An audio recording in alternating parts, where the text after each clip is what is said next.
Hi, and welcome to the Fit Tone Nutrition Seminar.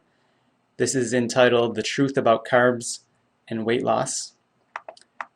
And we're going to go ahead and get started here. I want to welcome you and thank you for joining us today. And today's video has true tested principles that can help you get started on getting a fit toned body right away.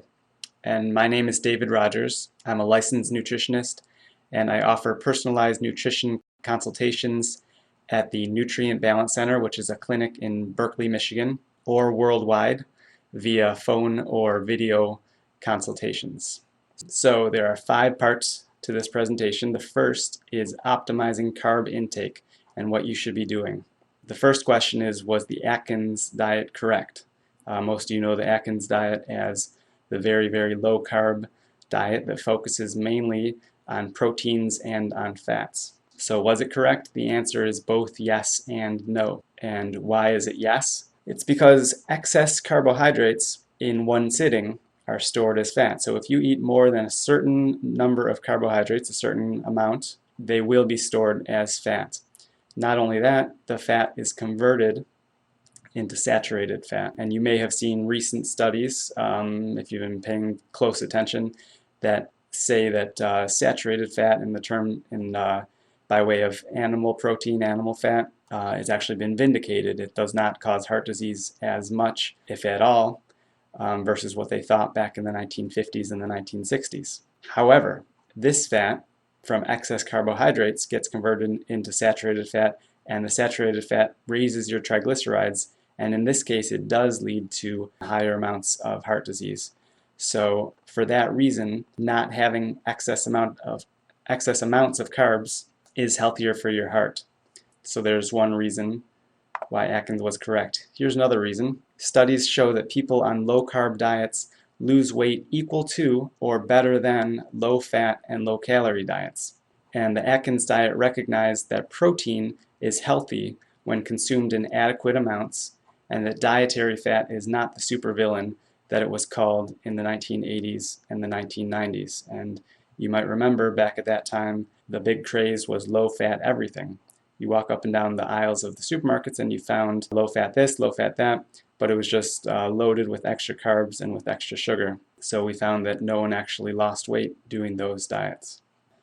So we're looking at now, why was the Atkins diet incorrect? One reason is that very low-carb diets cause low leptin levels, which leads to significant plateaus. And low leptin levels indicate that your body's metabolism is going to be going down, meaning that you're burning less calories throughout the day.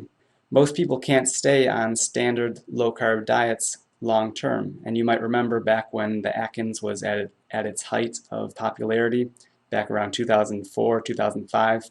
It's a good bet that you knew a few people who went on it, and you remember how long they stayed on it. Did they stay on it a long time? Most people didn't. Think about your friends or family members, or maybe it was you who went on that Atkins diet. How long did they stay on average? And the reason why they couldn't stay on the diet is because there were so many side effects and they just didn't feel right. For example, people on Atkins or very low carb diets have low energy and stamina. They have a very weak feeling. They have flabby feeling muscles. They get a poor mood, sometimes constipation. So essentially, overall, they're feeling not as good as a moderate or a high carb diet.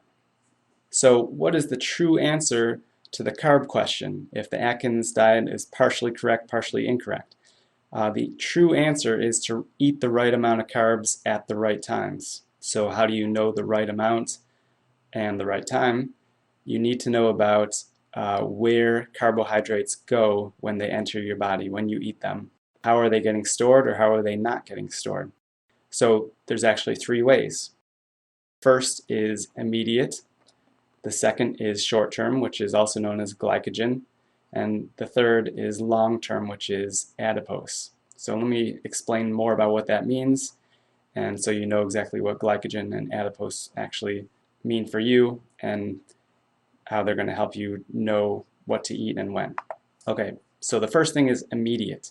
And that means when the body is in a deficit or a long-term low-carb situation, any carbs that you eat up to a certain amount will be used for immediate energy. That means they're going to be broken down right into the bloodstream, and without going anywhere else, they're going to go right from the bloodstream to your cells for energy.